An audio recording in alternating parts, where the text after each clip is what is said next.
RingIQ TV, proudly sponsored by Goldbank London. We are here in Dubai, not the UK today, man, but we're here in Dubai at the British Boxing Club. Awesome gym, man. Seen it in the on the Instagram reels and everything. It's made a name for itself. I'm with Nav, one of the coaches here. What's going on, bro? Oh, good, man. A little bit of a busy Sunday. It's normally quiet, but it's had a couple of classes and PT clients. It's been a busy weekend, to be fair. Went to the IBA Boxing Championships. Just went to check her out, see what it was about.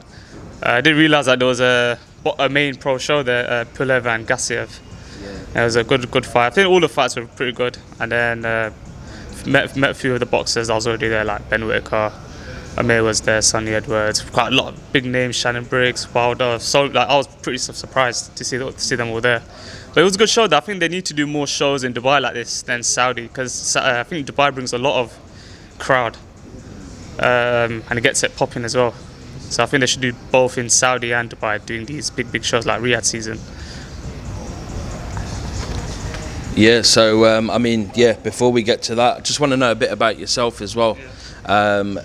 When did you make a move out here? What made you move out here? And how did you become basically a trainer out here? I've always been into boxing. I've had a few amateur fights myself. I've always wanted to move out to Dubai. Like, that was my ultimate goal. So I've had many like small jobs, like from the ground. Like, I had no education. Probably got one GCSE. I think that's all I got. And then started doing small jobs like apprenticeships. I've worked in like pubs, bars, like doing some like cleaning jobs, biking it like middle of the night, 12 a.m. till 3 a.m. That's on the weekend as well, and getting paid for the weekends. And all that money just go to my mum and that. Then I found more higher jobs like call centers and stuff. And then one day I randomly applied for a job in America for jokes, laugh events, as a sports coach. I was like, I ain't gonna get it.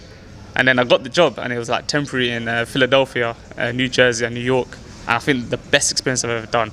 I think that's when I really want to know, right, cool, if boxing isn't really going the way I want it to go, that's my backup, because obviously when you're doing boxing, you need a backup plan, like, right, cool, boxing career, whatever, if that doesn't work out, I need a backup plan. So then my backup plan worked. Obviously had a few amateur fights and didn't really go pro because of COVID, coach moving different countries, and I really gelled with that coach in Leicester. And then done the sports coaching, went back, and then carried on doing like a part-time as a boxing coach. I used to help out in the boxing gyms before, but like I used to get into it more. So then done my own little PT business on the side. So doing my main job, finish work, do my training, and then do like 2-3 clients a day. And then the offer came up for Dubai. But before that, I had an offer in Marbella. Wasn't really feeling it. Then I got accepted in Saudi. So it's 2 options, either Riyadh or Jeddah. But obviously the package and that, it wasn't that great. And I think I would have got on board. But Dubai made more sense because I've got a couple of family here, obviously friends, and the atmosphere is better here as well. Big opportunities, networking, etc.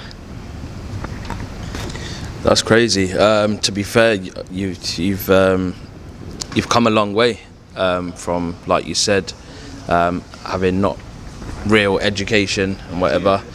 You've grafted. You've basically tested your fate, and you've made it here, man. So that's awesome, bro. I assume this is your second home, if it's not your first home at the boxing gym. What do you do in your free time around here? My free time, I'm knackered by the end of the day, because I'm always there back to back, sometimes from 7 a.m, 9 a.m. Like, I have like a couple of classes, but then in between I have like clients. I train pros, amateurs, and I do my own training as well, so I still have to keep fit. I train like twice a day. I'll do boxing and weights, and obviously the type of people I train, for example, like the pros come down like Hamza, they're like big hitters, so I've got to keep my shoulders and my back proper strong, do you know what I mean? So I can't really like fall off. But yeah, other than that, sometimes maybe like once every 2 weeks I go out, beach, go for runs, and relax really. I was actually going to ask you, you've kind of touched on it already, what your thoughts on the boxing scene over this side of the world is. But I'm kind of surprised how you've mentioned how Riyadh and Saudi and Dubai are different in terms of atmosphere and stuff. I was actually going to say, yeah, what are your thoughts? I mean, a lot of people back home complain about the atmosphere when they're watching it on their TVs. You can't really hear the crowd how it is in the UK. But yeah, is it a big difference between Saudi and boxing here? It is, because I've been to a couple of shows in Saudi, and I think there's more local people there in Saudi. And Dubai, there's a lot of expats. So you got people from all over the world, like Russia, a lot of UK people, Europeans, people from Asia. So it's got that whole atmosphere of different people around the world. And they all love the sport as well, so it brings a different kind of crowd. But I think they can do that for Saudi as well, because Saudi is popping though. I've been to a couple of shows that has been popping. Like I think the last one I went to was Bivol and Bertabiev. So I think the type of fights there are as well. That's another different thing as well. Bivol Bertabiev was amazing. Hamza's fight's amazing. I think they're the only couple of fights I've been to. Amazing fights as well. And to be fair, if it weren't for Riyadh season and Turkey, probably wouldn't have seen these fights recently. But they have been doing Riyadh season shows in UK and America, so I think they should do one in Dubai. A Riyadh season show, but I mean they've done that anyways. I mean, one of the referee was a Riyadh season ref, so I'm not sure if Riyadh season was part of it or not. But I think they should start doing Riyadh season shows in Dubai. Yeah, absolutely. Yeah. So, do you feel as if boxing as a whole is helping and pushing the locals here, or do you reckon it's basically a hub for athletes such as Hamza? I mean, even Andrew Tate now has been here in the gym. Do you think it's more of a hub for them to come and base their training camps out here, or do you see locals to come in here and train as well? No, I see a lot more locals now. Before, when I moved to Dubai, it was completely disorganised. A lot of shows were like they didn't really know what they were doing. But as the months kept going and going, the shows got more and more better. And I see more local. There's a lot more talents in UAE itself. I've been to the amateur shows. There are a lot of local lads that have really, really like amazing talents, and they have a bright future ahead of them. So not just like the main pros you see. You've got a lot of local talented lads.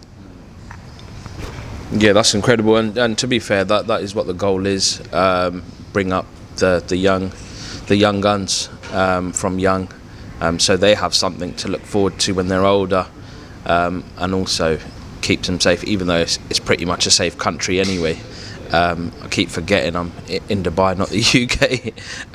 But yeah, I mean, how can things change back home? What advice would you give? Should boxing be taught in schools there? Yeah, I think boxing should be taught in schools in the UK. Like how in America they have these like schoolboy championships, they have their own little boxing thing in America. I tried doing a little bit of boxing in schools and it did work. But you obviously know how UK is it's a soft country. But they should start pushing boxing, especially for like self-defense and confidence and all that mental health stuff. Yeah, for sure. And just before we sign off, where's been your best experience so far in terms of boxing training your students? Where's been your best, UK, America, or Dubai? I think the States. I think the best boxing has to be America. When I had my time in Philadelphia, New Jersey, and New York, I've learned a lot. Like it's a different ball game down there. But here is good as well in Dubai. There's a lot of good coaches, different gyms. I've seen different coaches, their styles. They're pretty decent out here. They're really good.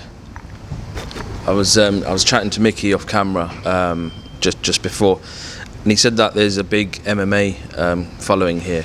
Do you believe MMA will take over boxing in about 10 years? Never in a million years. Neither do I. But yeah, I just had to put it out there. There's a lot of MMA heads though now, and especially around this area as well. Do you follow the sport as well? Not really. Just here and there, like the main household names like Sharab Bullet, Khabib. But I've never really been into UFC like that. Only like the people I kind of know on social media and stuff. I'll watch it. Like I used to be a big fan of like the Diaz brothers, Khabib. That's it really. That's what I used to watch. Like made effort to stay awake to watch.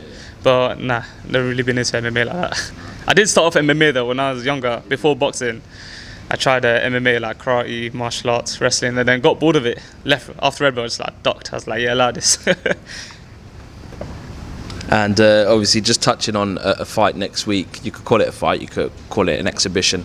AJ versus Jake Paul. What are your thoughts on that kind of matchup? I ain't really got too much of a comment. I see AJ knocking him out, like the early before round 4. Yeah. AJ's too much of a big person, but Jake Paul's very unpredictable. That's the problem. Although he's good, but not good, but he's just an unpredictable fighter. So it's one of the things you don't know how he's going to play. And AJ obviously he's still good, but towards the end of the career. Yeah. But I hope AJ wins. Yeah. But there's also, you got the Misfits fight as well. That's another big thing in 20th. We've got a really good pro fighter here, Sultan. I think in the younger days he sparred Bivol, and he's had like over 200 amateur fights, and all his fights have been knockouts. And even in sparring, he's amazing. So yeah, he's a really one to watch out for. Do you reckon if it goes past 2 rounds, it's rigged? Well, in terms of AJ winning with Jake Paul? Yeah. Maybe. Maybe. But I hope not. Yeah. But you know this like Netflix and it's all part of it. It's like wrestling now, isn't it? WWE. Yeah. That's it, man. Nav, thank you for taking the time out, man. I really appreciate it. Working around a busy schedule. It's not always easy, but thank you very much. And yeah, we'll catch up soon, man. Yeah, do you want to anything you want to add? Just to the people back home, just carry on training, train hard, just chase your dreams. Don't let anyone put you down. Just focus on the hustle. The world is cruel. Just do your best, and that's it, man. Hope you guys out there just accomplish all your goals and ambitions. That's all I've got to say. Thank you.